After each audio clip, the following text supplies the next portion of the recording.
Hi ನಮಸ್ತೆ, ಎಲ್ಲರೂ ಹೇಗಿದ್ದೀರಾ?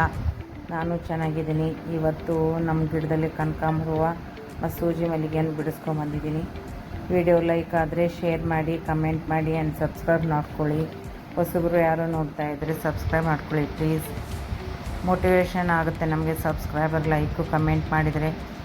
ನೋಡಿ, ಕನಕಾಂಬರ ಅಷ್ಟು ಮತ್ತು ಸೂಜಿ ಮಲ್ಲಿಗೆ ದಿನ ಮಿಕ್ಸ್ ಮಾಡಿ ತೋರಿಸ್ತಾ ಇದ್ದೆ, ಮಿಕ್ಸ್ ಮಾಡಿ ಬಿಡಿಸ್ಕೊಂಬರ್ತಿದ್ದೆ. ಇವತ್ತು ಸ್ವಲ್ಪ ಬೇರೆ ಬೇರೆ ತೊಗೊಂಡು ತೋರಿಸೋಣ, ಬಿಡಿಸ್ಕೊಂಬಂದು ತೋರಿಸೋಣ ಎಲ್ಲರಿಗೆ ಅಂತ ಇದು ಬಿಡಿಸ್ಕೊಂಬಂದಿದ್ದೀನಿ. ಒಂದು 3 ಮೊಳ ಆಗೋಷ್ಟಿದೆ ಹೂವು. ಕಟ್ಟಬೇಕೀಗ, ಕಟ್ಟಿದ್ದೀನಿ ನೋಡಿ. ಒಂದು 3 ಮೊಳ ಹೂವು ಆಗಿದೆ.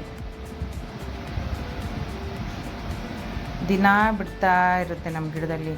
ನಾನು ಗಾರ್ಡನ್ ವಿಡಿಯೋ ಎಲ್ಲ ಹಾಕಿದ್ದೀನಿ ನೋಡಿ. ನಾನು ಕನಕಾಂಬರ ಗಿಡಗಳು, ಸೂಜಿ ಮಲ್ಲಿಗೆ ಗಿಡ ದೊಡ್ಡದಿದೆ, ಸೂಜಿ ಮಲ್ಲಿಗೆ ಗಿಡ, ಕನಕಾಂಬರ ಗಿಡಗಳು ಭಾಳಷ್ಟಿವೆ, ನೋಡ್ಬೋದು ನೀವೇ. ನೀವು ಹಿಂದಲೂ 2-3 ದಿನದ ವಿಡಿಯೋ ನೋಡಿದರೆ ನಿಮಗೆ ಗೊತ್ತಾಗುತ್ತೆ ನನ್ನ ಕನಕಾಂಬರ ಗಿಡ ಎಷ್ಟಿದೆ ಅಂತ.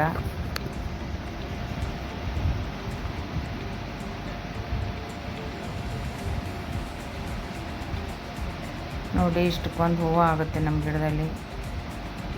ಓಕೆ ಬಾಯ್, ನಾಳೆ ಸಿಗೋಣ ಮತ್ತೊಂದು ಹೊಸ ವಿಡಿಯೋದಲ್ಲಿ.